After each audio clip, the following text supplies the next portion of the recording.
चुनाव आयोग ने 5 राज्यों में इलेक्शन की तारीखों का ऐलान कर दिया है। इसी बीच पहला ओपिनियन पोल भी सामने आ चुका है। पश्चिम बंगाल में किसकी जीत होगी? बंगाल का किंग कौन बनेगा?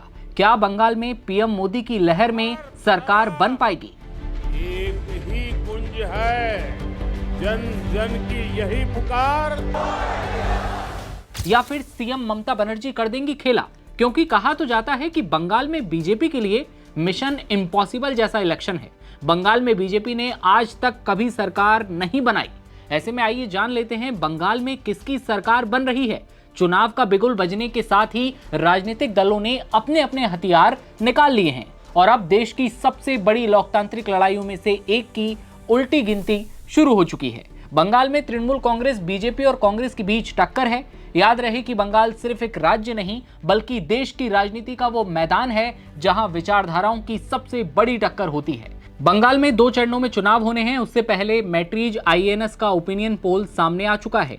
पश्चिम बंगाल की 294 विधानसभा सीटों में से इसके मुताबिक टीएमसी को 155 से 170 सीटें मिल सकती हैं, जबकि बीजेपी को 100 से 115 सीटें आ सकती हैं। दूसरों के खाते में 5 से 7 सीटें जा सकती हैं। वोट फीसदी की बात करेंगे, ममता की टीएमसी को 43 से 45%, बीजेपी को 41 से 43 और दूसरे दलों को 13 से 15% वोट मिल सकते हैं। इन आंकड़ों को आप ध्यान से देखेंगे तो पाएंगे कि टीएमसी और बीजेपी में वोट के प्रतिशत में कोई ज्यादा अंतर रहा नहीं। बंगाल में पिछली बार टीएमसी को 48.5% वोट मिले, जबकि बीजेपी को 38.5% वोट मिले थे। यानी कि पिछले साल चुनाव में पूरे 10% का अंतर था। लेकिन इस ओपिनियन पोल में कांटे की टक्कर दिख रही है। बात सीटों की कर लें तो 2021 के चुनाव में बीजेपी को 77 और टीएमसी ने 215 सीटों पर भारी बहुमत से जीत हासिल की थी।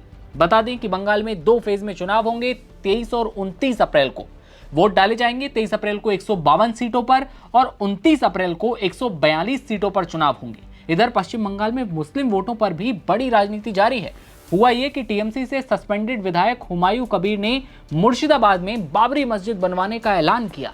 इतना ही नहीं, मुस्लिम वोटर्स को अपनी ओर आकर्षित करने के लिए नई पार्टी बनाई है जिसका नाम आम जनता उन्नयन पार्टी रखा गया। तो सवाल ये भी है कि क्या हुमायूं कबीर बंगाल की राजनीति में बड़ा खेल कर पाएंगे? क्या वोटें काटेंगे अब वो? और किसको सबसे ज्यादा इन वोट के कटने से होगा, बीजेपी या फिर ममता दीदी की टीएमसी? साथ ही बंगाल के समीकरण को अगर आप बांट कर देखते हैं तो सबसे पहले आता है साउथ बंगाल।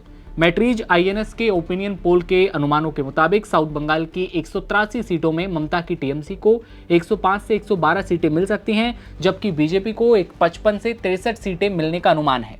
दूसरों के खाते में 4 से 5 सीटें जा सकती हैं, वो स्थिर हैं। ओपिनियन पोल के अनुमान के मुताबिक उत्तरी बंगाल की बात की जाए तो 54 सीटों में ममता की टीएमसी को 22 से 26 सीटें मिल सकती हैं, बीजेपी को 21 से 25 सीटें मिलने का अनुमान है।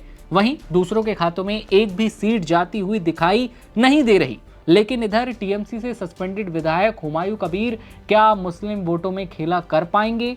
और इसका खेला होता भी है तो नुकसान किसको, ममता दीदी को या फिर बीजेपी को?